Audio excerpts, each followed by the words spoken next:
অর্থনৈতিক, আমাদের সংবিধান এবং আমাদের সংস্কৃতি, এই চারটারই বিরুদ্ধে যে চুক্তি করা হয়েছে, এই চুক্তি বাতিল করার অধিকার জনগণের আছে। আমাদের আবেগ এই দেশটাকে নিয়ে, আমরা অভ্যুত্থানের সময়ও মাথায় জাতীয় পতাকা বেঁধেছিলাম, জন্মেছি এই দেশে এই কথা বলে গান গেয়ে গেয়ে রাস্তায় পুলিশের সামনে দাঁড়িয়েছিলাম। আমার সেই জন্মভূমিকে আজকে যখন দাসত্বের বন্ধনে আবদ্ধ করা হয়, তখন সেটা আমাদের জাতীয় আবেগের পরিপন্থী। আমাদের অর্থনীতি, এই বাংলাদেশের অর্থনীতিকে পঙ্গু করে দেওয়ার জন্য যে চুক্তি করা হয়েছে, সেটা আমাদের অর্থনীতি পরিপন্থী। আজকে হামের টিকা কিনবার টাকা নাই, কিন্তু মার্কিন যুক্তরাষ্ট্রের কাছে হেলিকপ্টার কিনতে হবে, তার জন্য চুক্তি করা হয়েছে। আমাদের কৃষকদের আলু পচে যায়, হিমাগার তৈরির টাকা নাই, কিন্তু আমাদের হেলিকপ্টার এবং বিমান কিনবার জন্য এই ধরনের চুক্তি করা হয়েছে। ফলে এই চুক্তি অর্থনীতির সঙ্গে সম্পূর্ণ বিরোধাত্মক। এই চুক্তি বাংলাদেশের কৃষি অর্থনীতির সঙ্গে বিরোধাত্মক।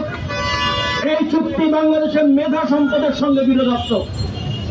আমরা একটু আগে শুনেছি আমাদের গ্রামের মানুষ হাঁস মুরগি পালেন, কিন্তু এরপরে যখন হলস্টেইন ফ্রিজিয়ান গরু পালবেন, যখন আমাদের এখানে ওই অস্ট্রেলিয়ান জাতের মুরগি পালবেন, যখন সাসেক্স জাতের মুরগি নিয়ে আসবেন, তার পেটেন্টের জন্য, প্রত্যেকটা পেটেন্টের জন্য টাকা আমাদেরকে দিতে হবে। ফলে ওই গ্রামে তারপরেও হাঁস মুরগি পালন হবে, এটা ঠিক, কিন্তু গ্রামের মানুষ বুঝবে না ওই হাঁস মুরগি গরু ছাগল পালতে গিয়ে কিভাবে মার্কিন যুক্তরাষ্ট্রকে তাদের টাকা দিতে হবে। ফলে আমাদের অর্থনীতি, কৃষি অর্থনীতি, আমাদের ভবিষ্যৎ শিল্প অর্থনীতির জন্য এটা একটা মারাত্মক হুমকি হবে। বাংলাদেশকে কৃষিতে আমরা স্বয়ংসম্পন্ন করতে চাই। বলা হয়েছে আমরা মাংসে স্বয়ংসম্পন্ন, বলা হয়েছে মাছ উৎপাদনে পৃথিবীতে আমরা চতুর্থ, বলা হয়েছে সবজি উৎপাদনে আমরা পৃথিবীতে চতুর্থ।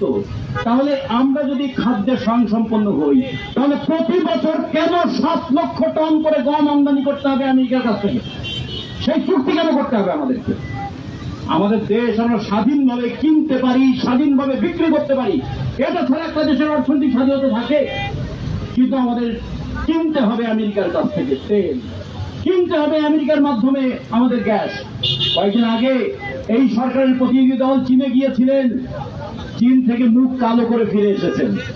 চীনের ওনারা হেসে হেসে বলেছে, আপনারা 30,000 টন তেল কিনবেন, আমেরিকার সম্মতি আছে তো? যদি আমেরিকার সম্মতি ছাড়া তেল কিনতে না পারেন, তাহলে আপনার সঙ্গে আমাদের চুক্তি করার কি অর্থ? সেই